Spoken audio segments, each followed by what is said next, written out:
On today's episode of Phinside The NFL, are Grier McDaniel's jobs safe after that Week 13 blunder? Well, if a former Miami Dolphins running back had his way, Mike McDaniel probably wouldn't be the coach, as he lets it be known he's not a fan of him. Was Cam Newton talking out of his ass about Tua? Emmanuel Acho is harsher than the cold weather of Green Bay on Mike McDaniel and his performance as a coach in Week 13. We'll break down some All-22 from Week 13 and so much more. It's a midday matinee. Smash that like button. Subscribe if you're new. On this episode, powered by BetUS, let's get into it.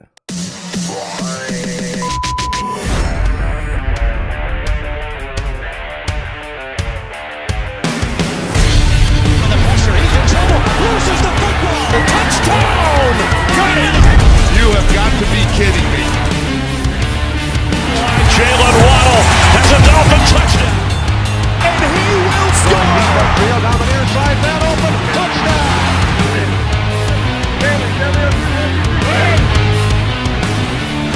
The run from Tua Tagovailoa. Touchdown! He's going deep. He's got it for a touchdown again. Tagovailoa trying to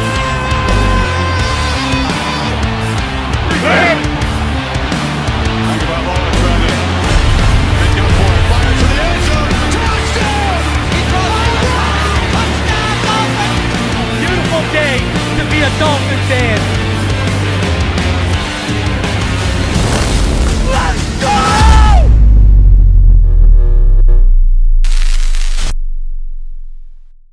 What is good, Finn Nation? What is good? It's your boy Reason. We're back here for another one.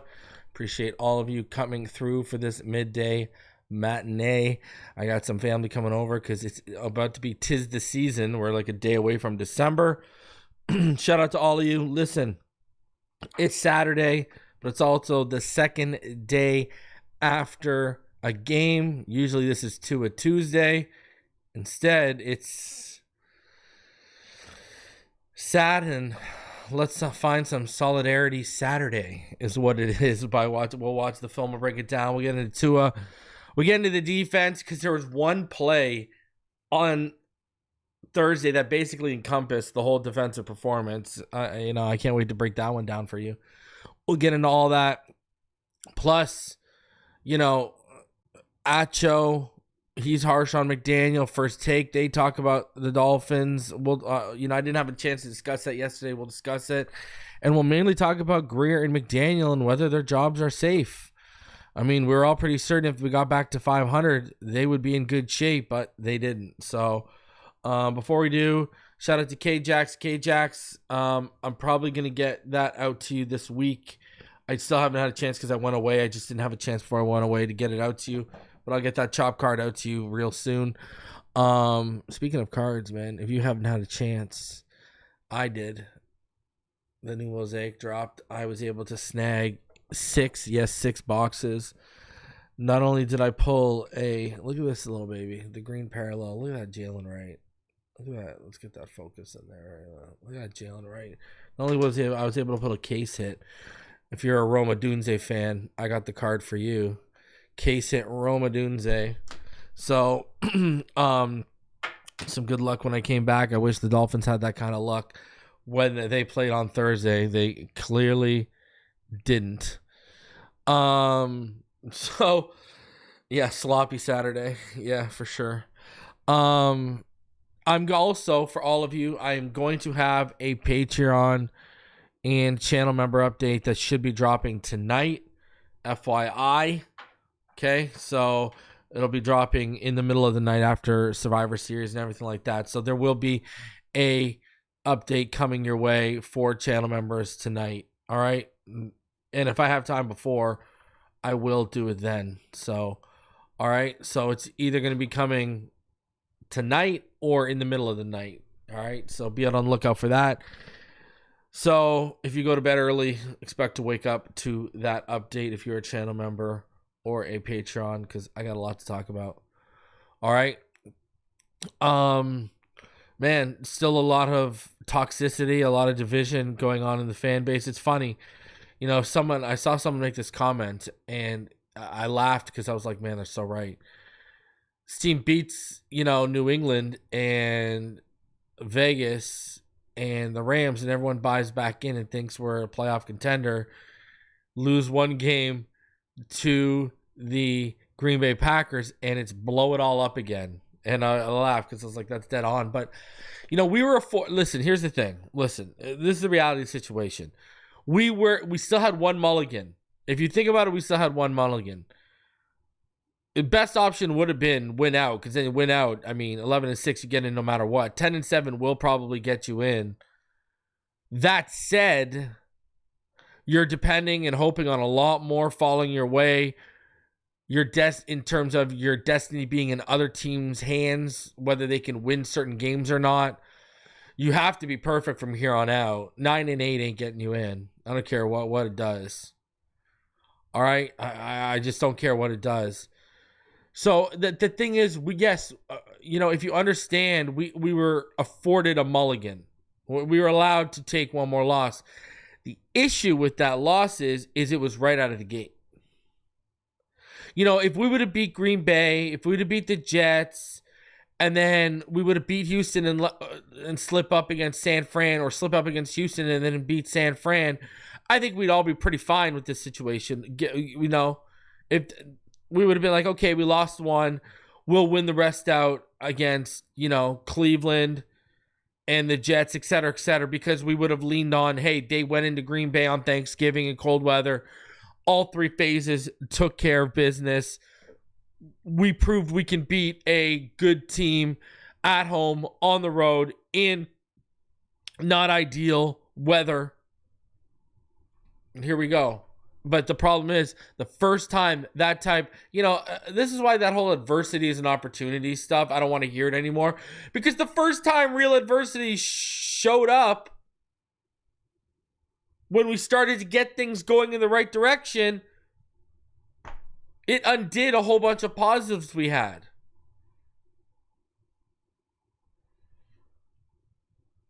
That's just the fact of the matter. Again,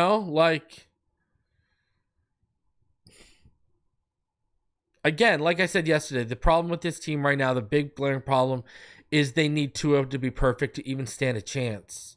Because the defense can't win a game for you. Special teams isn't very good. Again, when we played Buffalo, week 9,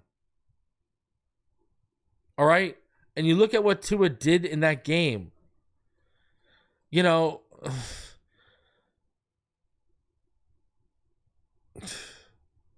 had the 9th highest EPA per dropback all season up to that point when we lost to the Bills the second time around.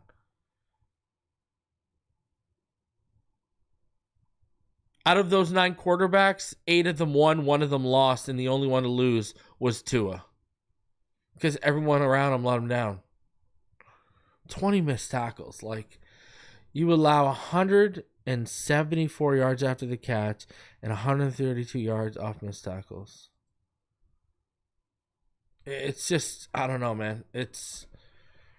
This team has I'm not saying that as a compliment for Tua Tagovailoa.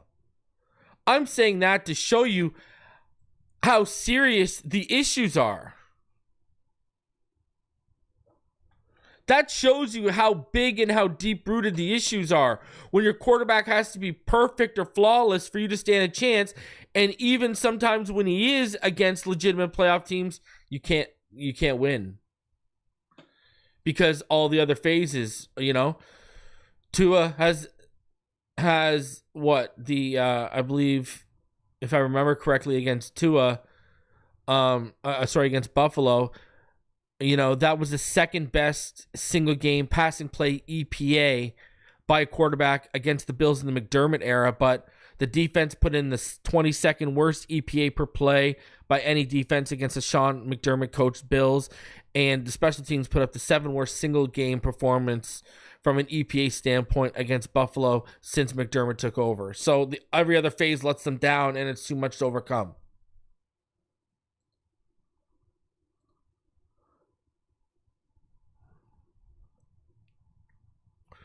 Like, I want you to think about this situation right now. You know, I didn't even have a chance to show this yesterday. You want to hear some crazy more stuff to show how much Tua is really not the problem right now? I want, and again, it has to be perfect. And even when he's perfect, it might not be good enough for us to win. Do you want me to show you? Because I got more evidence. And I'll start right now with a couple of tweets. And I'll just show you guys and see more evidence of how much we need and rely on Tua to be perfect. Look at this stat. If this doesn't shake you to your core, I don't know what will. Look at this. Since 1999, 5 quarterbacks have produced a single game stat line of 350 plus passing yards, 80 plus completion percentage, 2 passing touchdowns and 0 interceptions, and lost. Only 5 quarterbacks: Big Ben, Drew Brees, Matt Ryan, Deshaun Watson, and Tua Tagovailoa. Only 5 quarterbacks since 1999 have put up the numbers Tua put up. And don't give me the garbage time padded stats issue, because when he took that sack on 4th and goal, which we'll show later, when he took that sack on 4th and goal, he had about 297 passing yards to that point. He had 205 passing yards to start that 4th quarter. So he was in position to put us within 1 score. If we would have scored a touchdown and got the 2 point, would have been a touchdown and a 2 point away. He put us in position. We were in that position, and he had 200. That's trying to bring us back into a game. That's not padding your stats. You want to talk about the final drive where time ran out on us and we were down 30-17 with not much time left? That wanted to be your argument? Okay, then that's a stat padding drive. But on a, almost 300 yards when he's about to put us in position for a 1-score game, that's not stat padding. That's trying to bring us back. Don't get that one twisted. And you want to know how good Tua's been on 3rd down this season? Only 2 QBs have a 3rd down conversion rate above 50% whenever they throw it this season. Tua Tagovailoa, 51.5%, and Patrick Mahomes, 50.5%. That's how, and we're still losing. And we're still 3-3 since Tua returned. We're still losing. Like, that's what I'm saying. Tua Tagovailoa's thrown for 1,642 yards, 13 touchdowns, 1 pick, 77 completion percentage, a 116.3 passer rating, and we're 3-3. What? Buddy, we should have beat Arizona and the Bills, but the defense let us down. The defense, special teams, and all 3 phases failed us in the first half for a variety of different reasons. And then the second half, Tua starts getting on point. The defense gets on point, but it's too little too late.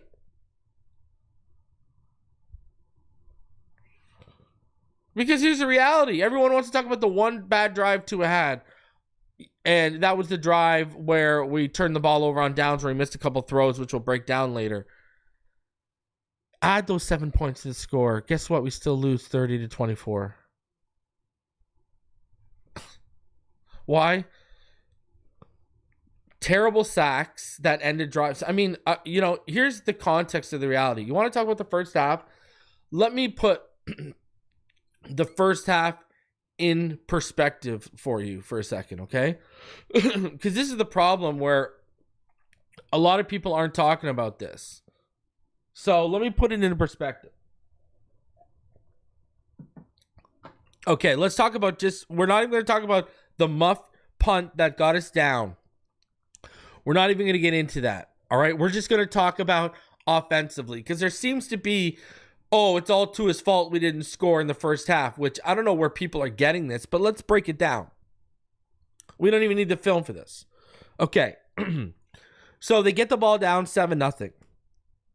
All right. They have a 5-play -3 drive. All right. What happened on that drive? Starts off with a false start from Jonnu Smith. Tua digs them out of it. All right. Tua gets sacked for a 12-yard loss, but thank God Rashawn Gary is offside. Miami gets out of it. Next play, Julian Hill false start. So instead of 1st and 5, it's 1st and 10. All right. Tua and Achan. Achan is late on the exchange. Tua's timing is always on point. Tua, Achan is just not on point with the exchange. Tua pulls it out, realizing there's going to be a fumble if I let this go. Takes the 3-yard loss. After Achan lost a yard on a run. But on that 3-yard loss Tua took, Jonnu Smith takes an unnecessary roughness for 15 yards. Now we're 3rd and 29. 3rd and 29. The drive's dead. Penalties kill that drive. Okay? We get the ball back our second drive. We score a field goal. We get our ball back the third drive. 2nd and 6. Tua gets sacked. We'll get into why later. 3rd and 8. Tua gets sacked again. And that is strictly on Mostert because Mostert was supposed to chip. Armstead's even yelling at Mostert, what are you doing? Punt. So poor protection, poor communication cost us. That's the first 3 drives. One's been killed by penalties. The second one, we get a field goal. The third one's killed by poor protection. All right?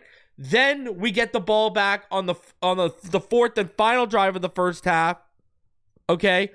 Tua actually made, if you go back, Tua actually made the 3rd and 5 throw to Malik Washington. We should have converted, but Malik got can opened a little bit and couldn't keep the ball through contact.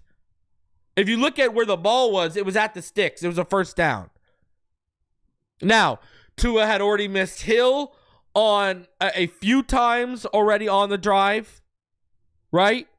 And then he missed Achan on 4th and 5, a little too high for him when he had Achan in space, and Tua actually read the whole play right. He saw Tyreek take the coverage vertically, saw the space around Achan, just threw the ball a little too high, but he had the sticks underneath with Waddle, and he just looked it off. So he had the sticks, but he looked it off and went for the bigger play because there was only about 27 seconds left. So Tua, instead of playing football, was trying to make the big chunk play. But look at that. 2 of the 4 drives ended, and they were out of Tua's hands. Poor protection on the 3rd drive, and on the 1st drive, penalties from other players on the team. So, Tua scored on 1 of the 2 drives that were in his control. Yes, could he have made better throws on the 2nd drive? 110%. On that 4th drive, the 2nd drive that was in his control is what I meant. Yes, 110%. But then he was pretty much lights out in the second half. He had 1 bad drive. When you actually break the game down, Tua had 1 bad drive. That's it. So no, I can't sit here and put it on Tua. I mean, and he's not the only one I'm not putting it on. Do you see me putting it on Tyreek Hill? No. Do you see me putting it on Jonnu Smith and he took penalties to kill a drive at the beginning? No, because his play dug himself out of that bad first drive for Jonnu. So you don't even see me putting it on Jonnu. That we lost. Even though he essentially killed the drive for us. Do you see me putting on Waddle? Do you see me putting it on Achan? No, I don't put it on Achan and not being able to run because I saw what the lack of push the offensive line was getting. This is not his fault. Tried to play on both sides was not good. I blame the coach more. I blame the coaches more. Weaver and McDaniel are taking a lot of the blame for me on this one. Weaver, you got to have your boys bought in. As much as we want to kill McDaniel for not having his team disciplined enough, you got to look at missed tackles from the defense. 20 missed tackles for 132 yards gained. You got to look at that in the same light. That's a coach not having his guys prepared enough. Jordan Brooks was calling the defense soft. And why? Because they couldn't make tackles. Even McDaniel said yesterday that that's why Jordan Brooks was talking about that they couldn't make tackles. You heard Tua. He said for the Tua in the offense, the climate and the weather, that was not an excuse for them. You know who looked like didn't want to be on the field? The guys missing all the tackles.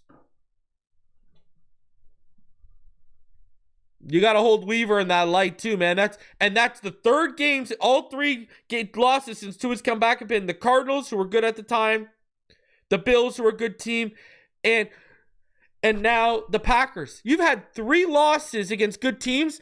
This defense is allowing 25 points or more in each of those games. And a couple of them, they've allowed 30 or more. Top 10 defenses allow between 18 to 20 points in those games. We're giving up 25 plus or 30 plus. Can't have that. Can't have that. Then special teams is an absolute joke with Danny Crossman. How this guy has a job is unbelievable to me. Anyways, that's all I got to say about that. It's crazy stuff. Crazy stuff. Do you think the Dolphins are going to win the playoffs, though? Because this episode is brought to you by BetUS, and they got the Dolphins at plus 350 to make the playoffs, negative 500 to miss the playoffs. So if you believe they're going to make some playoffs, go to betus.com right now. Go put some money down on that plus 350. Go make some money, hopefully. And use promo code YouTube150. That's YouTube150. Get your first three deposits matched by 150% up to $2,000. Some of the quickest payouts in the industry and some of the best 24/7 customer service. Thank you to BetUS for sponsoring this episode. All right. Where are we at with McDaniel and Grier? Are they safe? Now, this is something I was going to talk about anyways, and then Perkins came out with an article yesterday that, again, I didn't have time to get to on the show. And let's go over this because we got to talk about this. Should Dolphins fire Grier and McDaniel after the season? Good morning, good afternoon. I hope you're well. Happy holidays, all that junk. Let's address the elephant in the room. Should Dolphins owner Stephen Ross clean house, meaning fire general manager Chris Grier and coach Mike McDaniel after the season? I know that's what you're thinking. At this point, I say no, but it's a tough one. Granted, right now, barely 24 hours after Thursday's humiliating 30-17 loss at Green Bay, we're all running hot emotionally, so it's not looking good for the Grier McDaniel administration. Take a deep breath, step back from the situation for a couple of seconds. You good? Okay, let's proceed. Let's wait until the season ends to make such major decisions about such major changes. My main issue with Grier and McDaniel is their entire 3-year run. It's coming up empty. But I still feel better about these Dolphins than I ever have under McDaniel, as I recently wrote. And I still give McDaniel lots of credit for changing his offense mid-season and setting his ego aside to put this team on a better path. I also give Grier credit for some of his offseason acquisitions. Tight end Johnny Smith and rookie Chop Robinson have been good, and the offensive line has been good enough. However, I have issues. I try not to be a hot take, knee-jerk reaction guy in these situations. I try to stay consistent on message. I go back to something I wrote in February when I wasn't emotional. It was a column about why I wouldn't have extended to his contract. Oh, the other huge reason I wouldn't extend to this offseason? I'd want to keep the Dolphins fairly liquid during this time of uncertainty. That means if the Dolphins don't win a playoff game this season, I consider firing Chris Grier and Mike McDaniel. You can't go 3 years with this much talent and not produce a single playoff win. The last sentence is what this thing is all about. I refuse to move the goalposts. The definition of a successful season when the year began was winning a playoff game. By season's end, Grier and McDaniel, who have had more talent than any Dolphins GM coach combo in the last 25 years, will presumably fail at that goal. That's my issue. How do you handle that? And if you get rid of Grier and McDaniel, what about Tua? Can he thrive without a coach that absolutely adores him? Ross has a mess on his hands. A few months after financially committing to McDaniel, two wide receivers Tyreek Hill and Jalen Waddle, Ross is finding out what I said more than a year ago. The biggest problem with their Dolphins is their offense. The big play McDaniel offense was never real. It was never reliable. It was a fantasy. It never worked against good teams. You know, the numbers. McDaniel was 3-12 against playoff teams and 17-4 against non-playoff teams entering the season. Last season, the Dolphins were 1-6 against playoff teams, and the average score of those games was playoff team 32, Dolphins 16. Again, to McDaniel's credit, they've now scrapped that offense, which was number one in the league last season because it ran up big numbers against weaker opponents, for something more reliable, but something that produced just 17 points at Green Bay, which sadly is a typical output for McDaniel offenses against good teams. Let's just say again, this offense should have been tweaked, changed entering the 2023 season. It certainly should have been tweaked, changed entering the season. It wasn't. That's on McDaniel and Grier. The season collapsed early because the Dolphins failed on backup quarterback plan. That's also on Grier McDaniel. And let's also remember the reason Tua got that extension. As Tua told us, is because McDaniel, after Tua had a particularly great training camp practice, apparently went inside the building and banged the table in Tua's favor to the higher-ups. You can make all the excuses you want for this team, injuries, cold weather, blah, blah, blah. This team has never been very good. They've been a low-level playoff team, that's it. That's a major problem. I wrote months ago that this team needs more mental toughness. I've questioned this team's motivation for months. Few things change quickly enough. Grier and McDaniel always thought their way was the best way. It wasn't. Ross must face some realities. The great experiment isn't working. Also wrote in September that the Dolphins are a poorly constructed team. Dolphins have a shocking 5-7 record this season. I've been the world's biggest critic of the Grier McDaniel administration without a doubt. I'm trying not to react to what just happened. The Dolphins got crushed in a big game against a quality opponent. I'm not surprised. This is who they are. I've repeatedly said this for almost 2 years. Regardless, I think this team is one of the best, healthiest paths that's walked under the Grier McDaniel administration. Is that enough to bring both back next season? If not, who are your top candidates to replace them? And who would they embrace Tua? This thing is complicated. Let's see how the rest of the season unfolds. And I'll double up on his roster construction. Why cannot we not win games? Because he's basically putting this all on the offense. But why can we not win games when the offense puts up 17 points? The Lions are winning games where Goff throws 5 interceptions. The Bills are winning games against Indianapolis where Josh Allen throws 0 touchdowns and 2 interceptions, and they're still finding a way to put up 30 points and win. The Raiders had the Chiefs on the ropes. Mahomes has been mediocre a lot this season, and the Chiefs are still finding a way to win. Why? Because a good defense, good coaching can pick up the slack. It's just like when it's always on the offense. Do you understand where we're at right now? And then when you dive further into it, it's always on Tua to be perfect. That's not a sustainable way to win.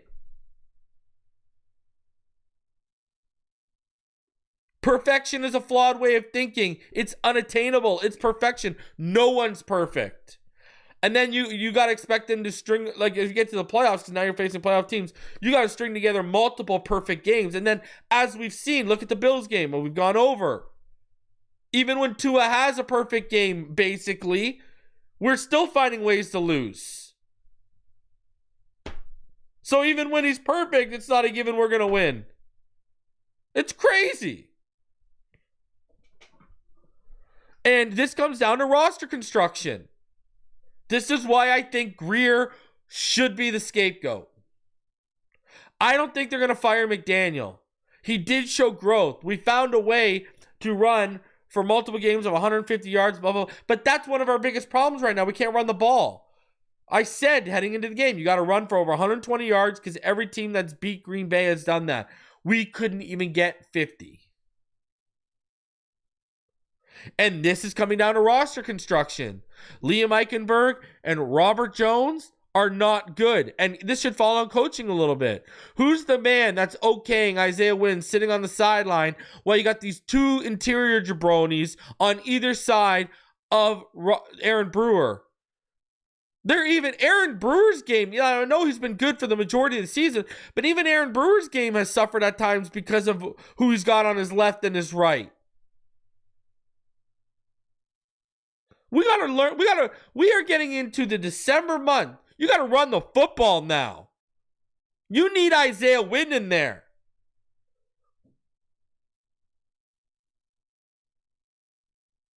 Aaron Brewer can give you Connor Williams-like production.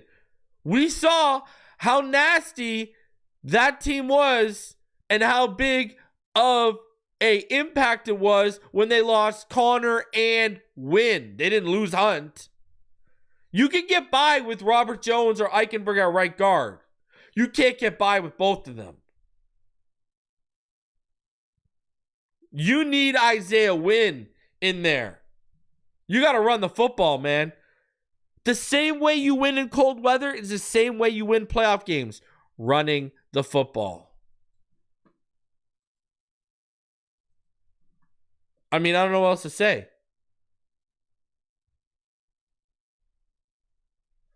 I think Grier is the one that's going to take the fall here.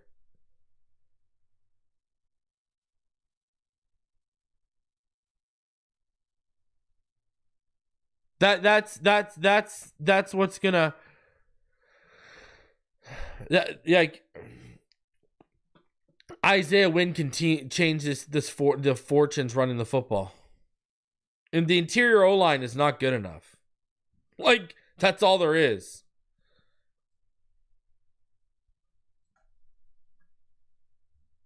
And Reggie Bush sure isn't a fan of Mike McDaniel. I mean, we'll get into that in a sec. Again, I think Grier, this team hasn't won a playoff game in over 24 years. What's the common denominator from the majority of those years? It's Chris Grier, whether he was in the scouting department or wherever the case may be is. Now, Grier hit on chop. A lot of Grier's offseason acquisitions, Jonnu Smith, Jordan Brooks, Kendall Fuller when he's been healthy, Calais Campbell have been good.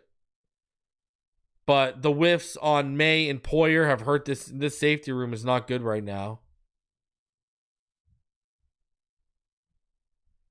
Grier had a pretty good offseason, but the whiffs have whiffed and hurt this team.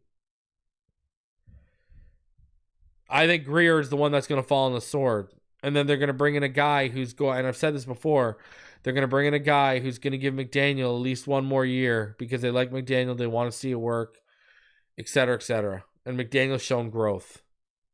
Even though he almost undid all of that growth he's shown with his play calling and personnel usage against Green Bay.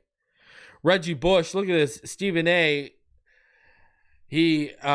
There was an image with a quote from Stephen A. It said the Dolphins are now 0-12 in the last 12 games, 40 or less. It's over for them this season. Look at what Reggie Bush said. Fire the coach. He should have never had the opportunity. He sucks. Holy. Reggie Bush ripping Mike McDaniel apart.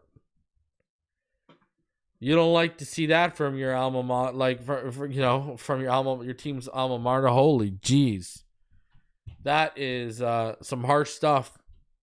Reggie Bush saying he should have never even had the opportunity, let alone he sucks. Whoo! Listen, I think Tua is going to be fine as long as he stays healthy because he's proven he elevated McDaniel. McDaniel didn't elevate him. So I think he'll be fine if you bring in a good offensive coordinator or you have an offensive-minded head coach. Tua will be fine. But I think Grier and McDaniel, I think this is how it goes. Grier, if we don't make the playoffs, should be fired. They'll bring in a new guy, and when you bring in a new guy, you tell him, listen, you're running the draft. Don't we need a coach, a GM that's going to find his own guys and say, listen, you're going to make this work. You're going to make this guard I drafted work. I don't care whether you like him or not. You're going to make him work. We need a GM with a bigger set on them. We don't need a GM that just gives the coach everything they want. We need a GM that knows when to give the coach what they want, but also knows what the coach needs at other times, and gets them what they need, even if the coach doesn't know they need it yet. That's what you need. You need a GM with foresight, but also has the set on them that they will make bold moves and go get you guys they think you need, even when you don't know it yet. Who that is remains to be seen.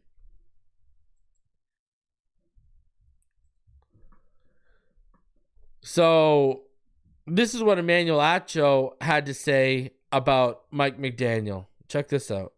Now, I've screenshotted from the segment because FS1 will hit you if you use the video. So this is the audio layered over screenshot from the segment. But you know what irritates me, Colvin? Let me know if we have this picture. I was watching the game before it even kicked off. It was Mike McDaniel was out there and head coach Matt LaFleur was out there. And he looked so cold. Yeah. The head coach looked so Why does he only have a hoodie? cold. Put a jacket on. The players are a reflection of their coach. He ready to If get in that locker the room. coach looks cold, what do y'all think about the players? So what frustrates me, and now we're talking about the Dolphins now, what frustrates me is just how soft the Dolphins played. That muffed punt by the Dolphins. Dolphins make the Packers go 3 and out. So I'm sitting here thinking the defense did their job. Yeah, they did. And now you're going to fumble a punt. And, James, I suggest that muffed punt was purely because of the cold. That set the tone. It was purely because of the cold, 1,000%. Because I was thinking about, have the Dolphins muffed punts this season? And it's like, oh, wait, that's one of their few, if not only muffed punts all year, purely because of the cold. When I think about it, the Dolphins, they did look soft. And another thing. And he makes a good point that you're a reflection of your coaching, you know, and saying he looked so he was shivering, you know what I mean? But again, I think this was more the defense and special teams didn't want to play in the cold. I mean, let's put it this way. Jalen Ramsey had the shiesty on, had the long sleeves, was bundled up. Tua had nothing on. Tua didn't even have a turtleneck. Tua was ready to go. Tyreek ready to go. It was the guys who had to consistently be physical for 60 minutes in the trenches that on both sides at times, like the first drive, we looked ready to go on the trenches. From that point on, we didn't even get close. The secondary looked like it didn't want to tackle. Linebackers at times looked like they didn't want to tackle. It's crazy. It's crazy. And Acho, I can't sit here and say he's wrong. Now, this is what First Take had to say. So let's go. We'll go over what Cam Newton said, Ryan Clark said, and Elle said. Check this out. A lot of things here that needs to be discussed, and I'm going to give y'all some free game. If anything that you need to know about the Miami Dolphins, Mike McDaniel's, Tua Tagovailoa, and cold weather situations, why are all of their routes dinks and donks, or it's in-breaking routes? Show me a deep non-ball or deep post or an out-breaking route. What am I saying? I'm saying Tua's arm strength is exposed in cold weather. How do I know this? I thought the cold was just another type of situation. When I went up to the internship in New England and we had to go outside to practice on a day-to-day basis, that ball was flurrying out there rather than getting there on a straight line. What I'm saying is the verdict is out when scouting the Miami Dolphins because Tua doesn't have the arm strength in cold weather. So you have Tyreek Hill, Jalen Waddle, and respectfully Odell Beckham, one of the top tier receiver skill sets in all of football. We want to see these guys fly down the field. The film doesn't back up what he's saying, by the way. And dunk down the field. Yeah, I mean, listening to, Mike McDaniel, he wants to get that link on, right? He wants to let all naysayers know. And the narrative will truly be tested when they play Cleveland and the Jets, right? Because both of those teams aren't very good, and we'll be able to say that the Miami Dolphins is possibly better or is better than both of those teams and should win. The Green Bay Packers are better than the Miami Dolphins, though. The Green Bay Packers are one of the best teams in football. The creativity in the run game from Matt LaFleur, the defense and Coach Hafley, with the way that they use simulated pressures and fire zones, it's a better team than the Miami Dolphins, and they just played better. But I think the thing that Cam is speaking of is true, right?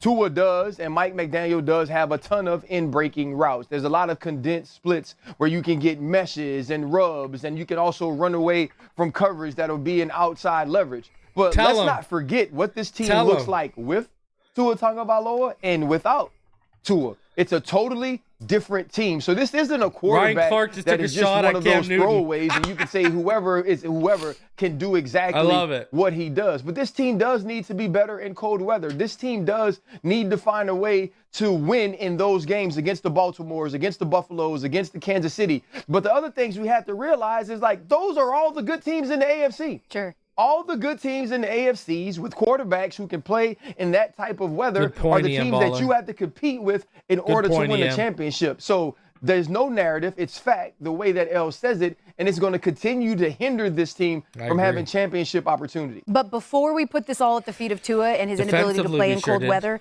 NFL Next Gen Stats said that the Dolphins missed 20 tackles yesterday, which directly led to 132 of Green Bay's 388 yards of offense. And last I checked, Tua doesn't play defense. Their defense let them down too. Yeah. What did she just say? She said what I've been saying. Their defense let them down. She brought up the missed tackles. So let's go to Cam Newton for a sec. Cam, watch the film, brother. You played the position. The Dolphins are taking the underneath stuff or dink and dunking because of the coverage right now. Like, brother, just put on the tape. And guess what? Tua was layering the ball over linebackers. I've got a couple clips in the All-22 of him layering the ball over linebackers. He was pushing the ball when he had to, and it was open. And then, like Ryan Clark said, and I'll reiterate, Cam, underneath stuff and middle of the field concepts are a big part of this offense. Ryan Clark brought up mesh concepts, and in last week's film, they were finding success on certain plays off mesh looks or levels concepts. What are we talking about here?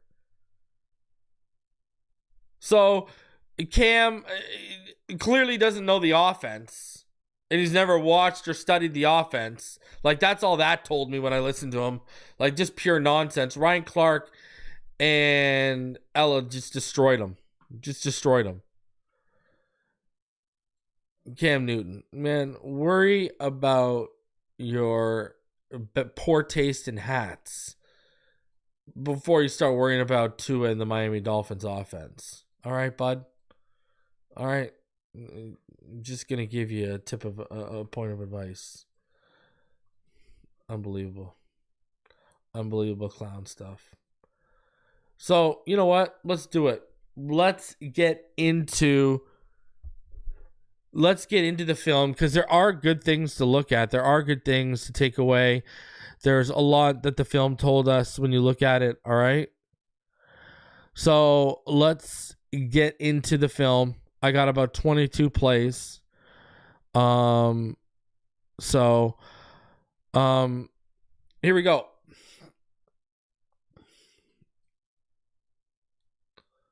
All right. So let's start this off. First play I've got here. It's the opening drive for the Packers to start the game. It's 3rd and 14 after a false start and then an incompletion on second down. Had Green Bay backed up. Love's in the gun. Jacobs to his right, 3-by-1 wide receiver set. 11 personnel for Green Bay. Miami shows cover 4, but they're going to shift to cover 3 robber. Watch this. All right. You're going to watch Love drop back. And, okay, over here you see chop out wide in the inside. Okay, you got Sealer as the 2-eye, and you got Calais as the 3-tech. Calais is going to come up the left side on on Love, so our right side. He's going to come up on that B gap on a stunt, and because Sealer's just going to collapse the A gap with a chop and a swim over the center right there. That draws the guard, and look at that. Sealer won with power as Myers was off balance. And you watch it really here. You see it really here. So watch. You got Sealer as the 2-eye. You got the 3-tech with Calais. And Sealer's just going to hit Myers, 71, the center. He is going to hit him with a chop and a swim move. That's going to draw Jenkins, the guard, over. And then here comes the stunt from Calais. And watch Chop. Chop's actually going to beat Tucker Kraft 85. He's going to beat him arcing around, and then he's going to use a stutter dip move on Rasheed Walker that has him go low, and Sealer comes high. So watch, like, there's a lot of moving parts on this. Look at that. There's the dip look at that dip and that bend by Chubb. Sealer's free now. He's won with power because the guard had to bail to take on Calais, and boom, look at that. Ball's out. It was originally ruled a strip sack fumble recovered by Campbell, but it's overturned. When you think about that play, that could have been a huge start for Miami. Instead, the Packers had to punt. Malik muffed the punt, and now here they are. They got the ball back, in the Miami Dolphins end at home. Man, what could have been. That play we just saw was a foreshadowing of things not going the Dolphins' way when they could have gone their way in a big way. So now Packers have the ball back after a muff punt, 3rd and goal after a 6-yard run, and then a run for no gain by Jacobs. Love's under center. Jacob is a single back, 1-by-1 receiver set. Wicks is lined up as an H-back. 11 personnel. It's a cover 1 red zone look for Miami. Watch Reed. Reed 11 here at the bottom of your screen. He's going to get off slow from his release, and he's even going to put his hands up like he's blocking. Storm duck. His cushion is going to be too big. So Reed is going to get the underneath free release on the quick out right there. And there you go. Storm duck goes for the pass breakup as you saw, but it's a great throw by Love for 6. Extra point is good. 7-0 for Green Bay when it could have been 7-0 the other way if that Steeler hit was a strip sack. Look at that.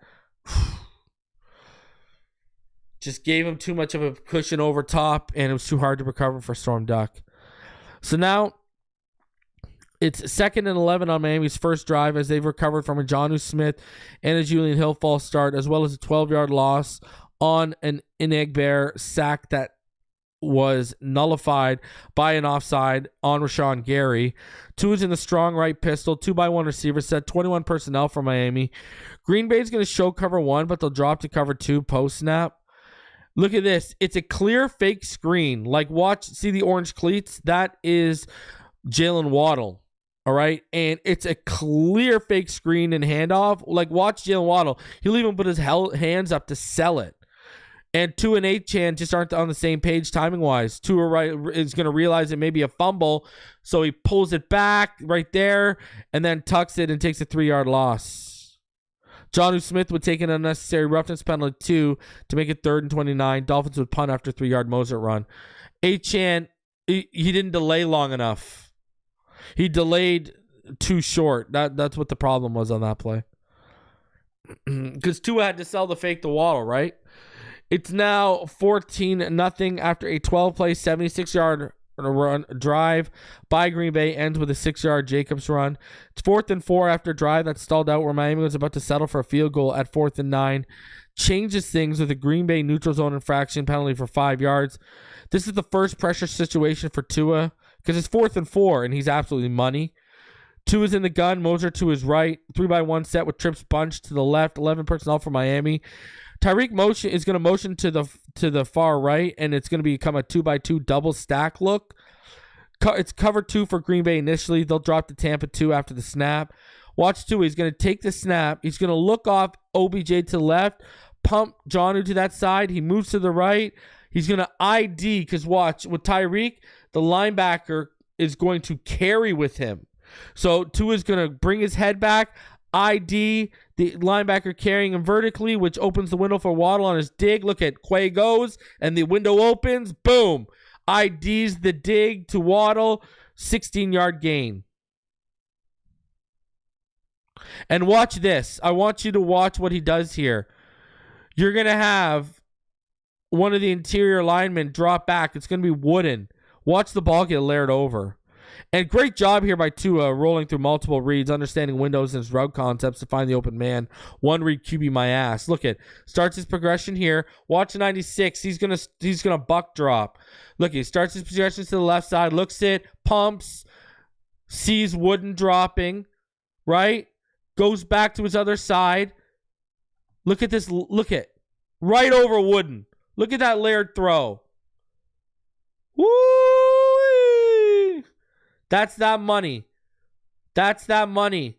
Watch his head. Watch the throw. Watch it all in full time right now and make you appreciate this throw. And then when you saw the other look, you saw how he IDs the linebacker, number 7, running with Tyreek, opens that window. Like, this is just knowing your concepts, knowing the coverage. Boom! Look at that. Oof. Money in the bank. Shorty, what you drank. 1 read quarterback my ass.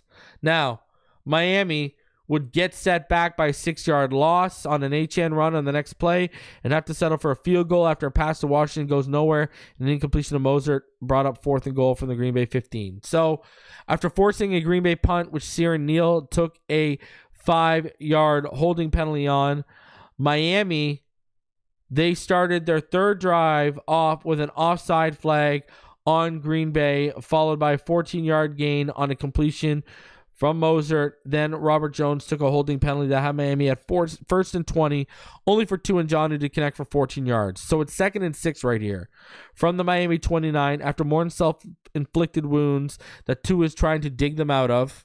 All right, it's 14-3 right here, I believe. Yeah, so it's 14-3 right here. I believe, right? Is that where we're at? Let me just double check.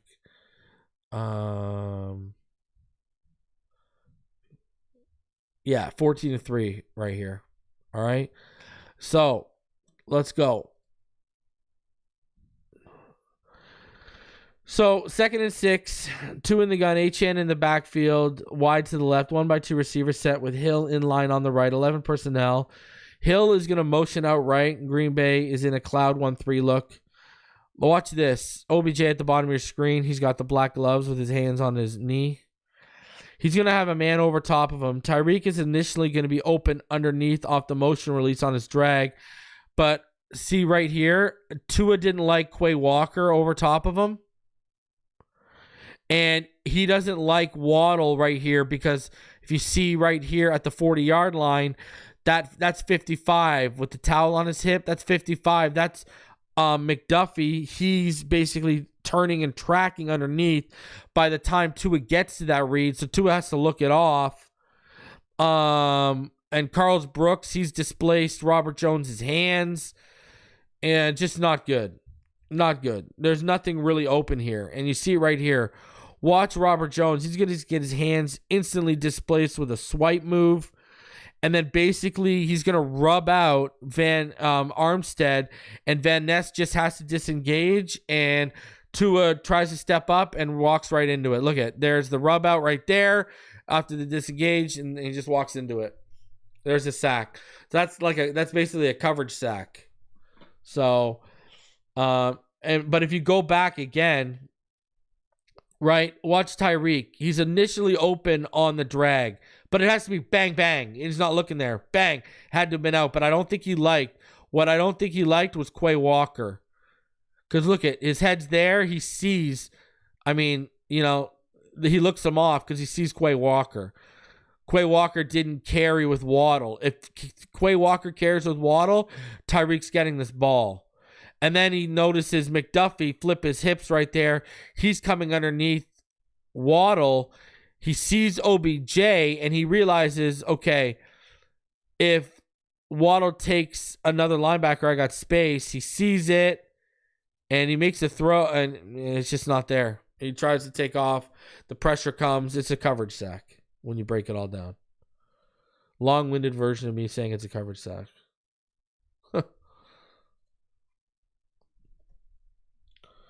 So, Robert Jones, brutal on that play too. Next play, after the Van Ness sack, 3rd and 8, 2 in the gun, Mostert to his left, 1-by-3 receiver set, 11 personnel from Miami, cover 4 for Green Bay. But they're going to shift to Tampa 2 on the post snap. And watch this. Teron Armstead, he's going to pass off Wooden, who Tua Lair to throw over earlier. He's going to pass off Wooden to Jones. No issue.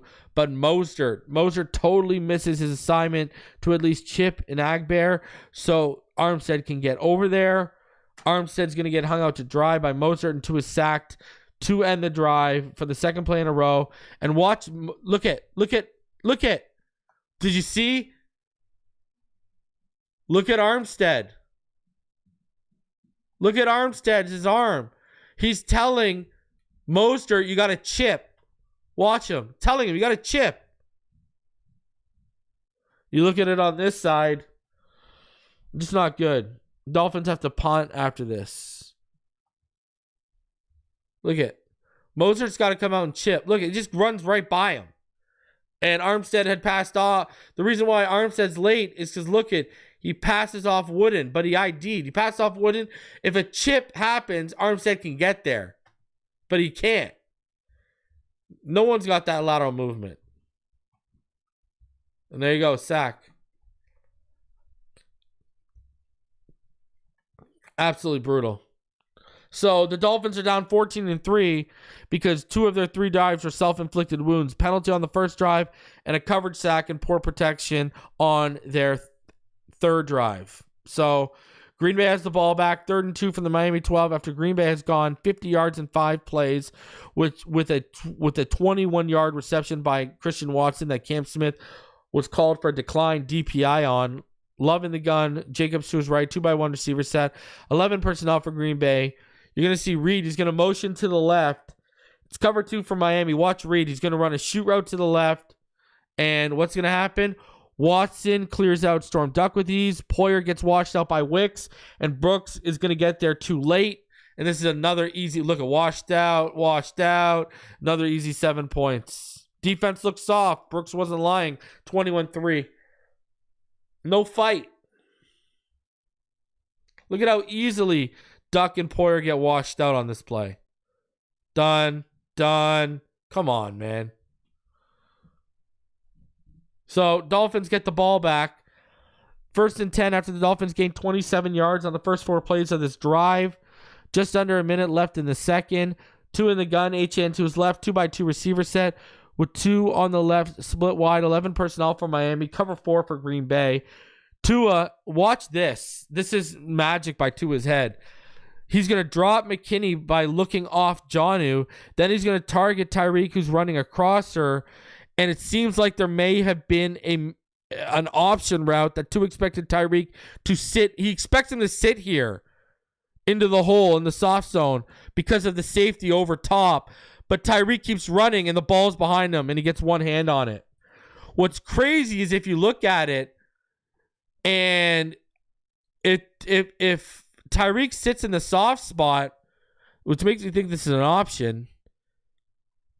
Look at this. Nixon, watch 25, Nixon. He fell. If he sits in that soft spot and catches that, he might be up the right sideline for 6. This is just a bad break and miscommunication. I know Tua. I've watched, we broke down every Tua rep for the first 4.5 years of his career until I changed to this new format. And I'm telling you, I know this guy. He didn't like the safety over top. He expected Tyreek to sit there. And Tyreek didn't. Tyreek kept running through it. So bad miscommunication. Bad break. So, got to be on the same page, man. Got to be on the same page.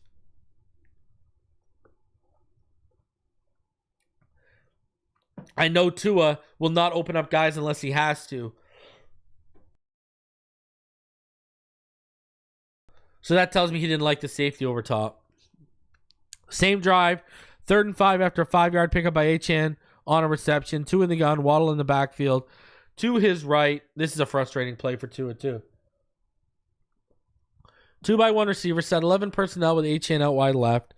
Cover 4 prevent, look for Green Bay. That'll shift to a Tampa 2 post snap. Waddle is going to open up underneath on the sneak route out of the backfield, but Tua's going to look it off for the deep dig to Achan, which he has, but the ball is too high for Achan. And why does Tua take Achan?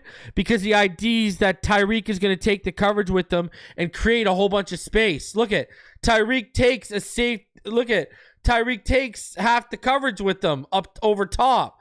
So he IDs, look at that space that's going to be there. And the ball's just too high. But what's frustrating is look at Waddle on the sneak route out of the backfield. Watch Waddle. He's out of the backfield. Watch him there, and he runs the in. He's wide open. He got the sticks. And why is Tua pushing it? Because there's no time left. There's under a minute left, so Tua feels the need to make a play. So Green Bay would then add a field goal to make it 24-3 before the end of the half. Because they only had to go 34 yards on 3 plays to get into field goal range. Tua, man, you got to take what the defense is giving you here. We had timeouts left, too. Stepped up, felt it. Oh, man. Throw was there. You got Achan into space if that ball's on the money. So now it's the Dolphins' first drive of the second half to kick it off. 3rd and 8 after Miami took a delay of game to make life harder thanks to McDaniel's consistent inability to get plays in on time. 2 in the gun, empty backfield, 1x4 set with a stack in the right slot. 11 personnel for Miami. Cover 3 post snap for Green Bay after they shift here. Instead, Tua's going to have a window to Tyreek as soon as he was released to the second level, and Quay Walker bails to the underneath route. Instead, Tua targets the deep outside route to OBJ, and it's incomplete. Now, Nixon is over the top of it, and I'll tell you why Tua's late here. Tua is late on this throw. But there's a couple things. Tua's going to hitch. The hitch on Tua makes in the pocket gives Nixon just that split second enough time to close in and get there and push OBJ, because that's what happens. Nixon crashes down on the play, and he pushes OBJ in the back. OBJ had a legitimate argument on this play. There's no call. He had a case for OPI. But watch Tua, the hitch, right? There. See? He did a slight hitch. When you bring it back, watch. He does a slight hitch when he gets to the top of his drop. Right there. Yep. And there you go. And you can't have that. You'll see the hitch here. I was just trying to show you from that angle. But here's the hitch from, you'll see it right here. Right there. See? He had a little slight hitch to his game. Little. Right there. See? He does the extra pat, too, with the hitch. Gotta have the ball out already, brother. Ball should be out when he's hitching. But, again, OBJ has a point. Watch OBJ. Look where the hands are. Right in the back of the numbers. There's legitimate contact. Like, that is an OPI. Like, OBJ he wants a flag. That was legitimate. And I'm not here to make excuses for OBJ. The flag should have come. And then what's even more frustrating is when you go back to it. Look at Jonnu. Watch Jonnu. Jonnu is on the right in line. Watch him. He's going to chip. Oh, sorry, not Jonnu. It's right here, right there. Who is that underneath? Is that? Oh, it's Jeff. Is that Jeff Wilson? I believe that's Jeff Wilson. Yeah, watch Jeff Wilson. Sorry, not Jonnu. Watch Jeff Wilson here. He's going to chip on that right edge. Look at the space he's got when he leaks out. But, hey, to a little bit of a hitch allowed Nixon to close and basically get away with OPI. That's basically what happened. Should have been called. Well, hitch right there. Boom. All right. Packers get the ball back. 3rd and 6 after 3-yard and 1-yard run by Josh Jacobs. Love in the gun. Jacobs to his right. 3x1 receiver set. 11 personnel for Green Bay. Cover 2 for Miami. Jaden Reed is going to motion to the left slot. Watson is going to get an outside release at the top. He's at the top of the screen here on his go route. And he's going to get away with a little push off to get separation on Storm Duck. Love is going to drop an absolute beauty in there for 46-yard gain down to the Miami 28. Look at the push right there. See, there was a push. I'm not lying. They're getting away with little infractions, eh? They're getting away with the push on OBJ. Watch the push. I'll freeze frame it for you too. Right there. Look at the hand extends to get him off right there. See? You even saw. Watch Storm Duck's head. Storm Duck's head even turns a little bit from the push off. Beautiful throw by Jordan Love. Remember, I used to defend Jordan Love on the Tuesday night panel in 2019 and 2020 to all these Dolphin fans who said he was no good because of the amount of interceptions he threw at Utah. And I told all these people, if you didn't like the interceptions he threw at Utah, imagine what you would have thought of Dan Marino coming out. What a throw by Love. Look at, there's a push. See his head move? Yep, there's a push off. He got away with it. Could have been an OPI. They picked on Storm Duck quite a bit in this game. Well, let me tell you. Green Bay would add another field goal. They'd go up. Watch, you even see it here. Look at the hands out. See, you even see a little bit of the end, the tail end there. You see how the hand is extended? See? Look, they're fighting. Hand extended and his head turned because he got pushed. Green Bay goes up 27-3. Dolphins have the ball back, down 24 points. Dolphins in a split back gun look with Tua. 1-by-1 receiver set, 21 personnel. Cloud 3-1 look for Green Bay. It's going to be a great job by Ingold. Watch Ingold and Teron Armstead on this play. They do a great job blocking, and the ball is given to Mostert on the stretch to his left. Mostert is going to throw a nasty stiff arm. Watch this right there. Nasty stiff arm. But Tyreek is called for the hold, negating a 26-yard run and start to this drive. Brutal. Look at the blocking by Ingold and Teron. Look at the stiff arm. Boom! And then there's the hold right there. There's the flag. Ref slips, takes a nosedive. Beautiful stuff. All right, same drive, 4 plays later. 4th and 1, again, 4th and 1. Another big Tua conversion is what's needed here. Tua in the gun, empty backfield, 4-by-1 receiver set for Miami, 11 personnel, cover 3 for Green Bay. And watch this. Tua, he's going to feel the pressure coming from his left side. He's going to step up in the pocket and deliver a strike to Jonnu on the curl. He fades a bit more into the soft spot when he gets to the top of the stem. Another clutch 4th down conversion in this game for Tua to sustain a drive. 16-yard gain, 1st down for the Dolphins. They needed 1. Tua, big stuff. Look at that. Now, after a 16-yard gain by Waddle on a completion following the 16-yard gain by Jonnu, it's 1st and 10 at the Green Bay 14. Tua's in the gun, Achane to his left, 1-by-3 set with trips right. 11 personnel for Miami, cover 2 for Green Bay. Watch Achane. He's going to run an angle route out of the backfield to the left side. Tua's going to hit him. Jones and Brewer get into the open space and do a good job lead blocking for him right there. He follows the blocking, fights through a tackle attempt, and into the end of the end zone, into the back of the end zone for a catch and run that puts up 6. There's the angle right there. Boom. Good blocking in front of him. Breaks that tackle through it. Good stuff. 27-9. Look at Miami's going for 2. And 2. This is unbelievable stuff here. 2-point attempt after the Achane touchdown. 2 in the gun. Achane to his left. 2 receivers split to the left. 2 stacked to the right. 11 personnel. Cover 1 for Green Bay.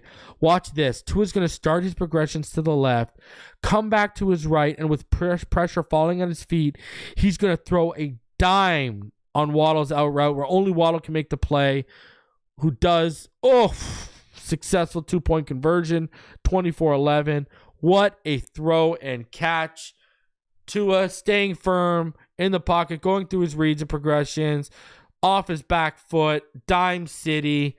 Let's go. What a catch and throw. Wow. Miami's ball now again after the defense forces a Green Bay punt here.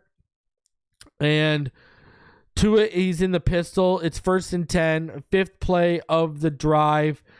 2-by-1 receiver set. Offset stack to the left down here with Achane and Reek. All right. And cover 3 for Green Bay. Achane motions in from the left. It's a fake toss. Robert Jones pulls to the right. Tua steps up. Woo! Strike over the middle on the deep crosser to Tyreek. 24-yard gain because he put him into space. Look at Brewer here, 55, center. He's going to be slow in his get-off, but he's going to do enough to arc out Wooden and allow Tua to step up. Good job by Brewer here. Look at slow in his get-off, does enough to step up. Boom. Nice throw by Tua. Right in stride. Now, 7 plays later, it is 4th and goal. 2 in the pistol with Achane. 1 receiver to the right. 22 personnel, heavy look to the left for the Dolphins. Cover 1 red zone for Green Bay. Waddle is going to motion across the backside to the right. Tua is going to fake the handoff. Watch Ingold on the left side. He's going to trip. Everything is covered. The pocket's going to start to collapse. Look at this. Everything's covered. Ingold's on the ground because he tripped over Lamb's feet. Look at it. What are you going to do? And also, Liam Eichenberg takes a hold on this play, which is declined. So he grabs him. He hugs him. Look at Eichenberg hugging him. So even if he would have done something here, it would have been negated by a hold. But here's my question. Why are Jonnu and Tyreek not out on the field on this critical 4th down to try and make it a 1-touchdown game if your 2-point conversion is successful? This is poor personnel usage by McDaniel. Look, everything's covered. And you don't have your big guys on there. Ugly. Packers now have the ball back after the turnover on downs caused by the sack on Tua. 1st and 10, 4th play of the drive. Love under center. Watch this, people. Jacobs is the single back for Green Bay on this play. 1 receiver to the left, 2 stacked to the right, 11 personnel for Green Bay. Miami shows cloud 3-1. Do you want to play that encompasses the Miami defense on this night? Watch this. It's gonna. By the way, Chop was held on this play. Watch Chop. He's held. He tries to win with a rip move, but Rasheed Walker grabs a jersey in the middle of his chest plate. Love steps up, and he's going to take Josh Jacobs on the short stop route. And watch. I'll freeze it and show you the hold, though. There's the motion. Look at. There's the hold. Look at. This is a hold. Look at Chop. Tried to win with the rip move, and look at the hold. We got, this is ridiculous. Look at. And then he lets go. Anyways, watch Love. Love takes Jacobs. Watch this. Ready? Let's count them. Brooks misses. Hold on. Let's count. Watch Josh Jacobs here. Watch this. Let's count. Josh Jacobs. Okay. Brooks misses. That's 1. Dotson gets chicks out of his cleats. That's 2. Elijah Campbell misses. That's 3. Poyer misses. That's 4. And then Dotson, thank God he's stuck with the play, comes back and makes the play. 3 missed tackles and 1 defender shook out of his boots. 49-yard gain from Jacobs. Again, look at the hold on Chop, though. Tries to win with the rip underneath right there, and he's held. Come on. Look at this. 1, shake. 2, come on, guys. Ugly. Absolutely brutal and ugly. Green Bay would add a field goal, make it 30-11. Dolphins get the ball back after giving up more points. First play of the drive. 1st and 10. 2 in the pistol with HN. 2x2 receiver set. 11 personnel for Miami. Cover 3 look for the Packers after the safeties rotate here. Tyreek's going to motion. And watch. Quay Walker is going to shoot the right A gap. Brewer works to help Robert Jones off the snap. Liam's overwhelmed by Walker on his inside shoulder. And Clark over top of him, coming with power. And if you look at it here, you're going to see Paul is going to work outside instead of inside out. Tua's going to avoid Quay Walker, but he can't avoid Clark, and he gets sacked. Look at Eichenberg taking on 2 men. Need better protection and communication up front. Again, rookie mistakes. After an 8-yard gain by Achane on a pass from Tua after the sack, it's 3rd and 9. 2 in the gun. Achane to his left. 2x2 receiver set. 11 personnel for Miami. Tampa 2 on this play for Green Bay. Great anticipation here by 2 on the throw to Tyreek on the skinny post. Look at the ball is out before he was even at the second level. Boom. Throws him into space. 30-yard gain. Again, look, come back here and look when the ball is out. Look when the ball is out. Ball's coming out. He's not even at the, he's just getting to the second level. What a dime.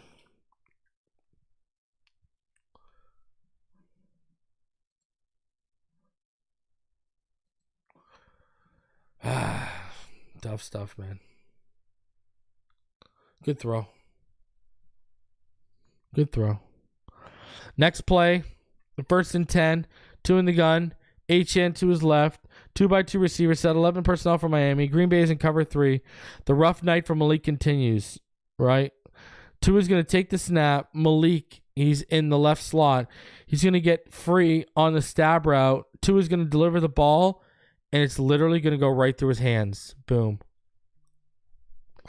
Looks like he's hesitant and hearing footsteps after being can opened a little earlier when he couldn't make the catch through contact. Rough stuff here from Malik. And then after a 9-yard pass to Waddle and a 15-yard catch by Jonnu, 1st and 10 for Miami at the Green Bay 12. 2 in the gun, Moser to his right, 2x2 receiver set, 11 personnel for Miami. It's going to be a cover 3 robber post snap look for Green Bay. Tua, he's going to try Jonnu up the right seam, but McKinney, he's going to move up as the robber right there, make the play, ball tips up, great focus catch by Tyreek, and it's clutch. It's a touchdown. 30-17 Green Bay. Miami would fail on the 2-point, force a Green Bay punt, and then run out of time on their final drive. Tough night. Listen, Tua was pretty much lights out. 2 of the first 4 drives in the first half ended and were out of his control. The defense was leaky, giving up big plays, allowing them to extend drives. Got to be better. Guys, I'll be back next week. Shout out to BetUS for sponsoring the show. They've got the Miami Dolphins plus 350 to make the playoffs. Go over to betus.com. Use promo code YouTube150. Get your first 3 deposits matched by 150% up to $2,000. Shout out to BetUS for sponsoring. Smash the like button. Subscribe if you're new. I'll see y'all in the next one as I'll be back this week. Appreciate y'all coming through. Fins up and shout out to